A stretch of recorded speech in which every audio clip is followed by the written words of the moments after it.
بنرحب بكل متابعينا. يوهان جوتا هو أحد أشهر أدباء ألمانيا المتميزين، والذي ترك إرثاً أدبياً وثقافياً ضخماً للمكتبة الألمانية والعالمية، وكان له أثر بالغ في الحياة الشعرية والأدبية والفلسفية. ولد جوتا في مدينة فرانكفورت في ألمانيا سنة 1749. كان والده يعمل مستشاراً إمبراطورياً. لم يلتحق جوتا بمدارس ابتدائية، وإنما حصل على تعليمه في المنزل، فتعلم اليونانية والإنجليزية والفرنسية والإيطالية في سن 8 سنوات على يد مدرسين متخصصين. أراد والده أنه يسير على خطاه ويدرس القانون، وبالفعل اتبع جوتا رغبة والده وبدأ بدراسة القانون.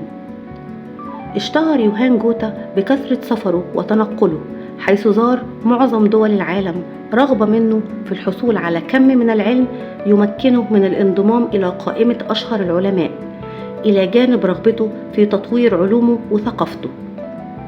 وتمكن بالفعل يوهان من خلال سفرياته أنه يلتقي بأشهر العلماء والمبتكرين. تولى يوهان جوتا العديد من المهام والأعمال، والتي كانت السبب وراء شهرته وترقيته، حيث عمل في بداية حياته أستاذ جامعي في العديد من الجامعات، إلى جانب عمله في أشهر المختبرات العلمية. وكان عضو في الأكاديمية الروسية للعلوم والأكاديمية البروسية للعلوم.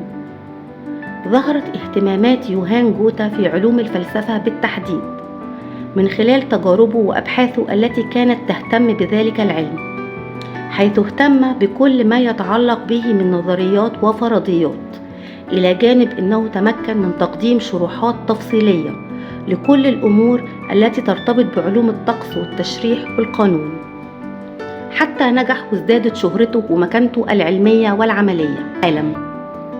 وأطلق عليه معهد جوتا، وهو يعتبر المركز الوحيد لنشر ثقافة ألمانيا، وبيمتد نشاطه حول العالم. كما تم نحت العديد من التماثيل لجوتا، من مؤلفاته الأنساب المختارة، مسرحية فاوست، مسرحية الشركاء، مسرحية نزوة عاشق. توفي جوتا في مارس سنة 1832.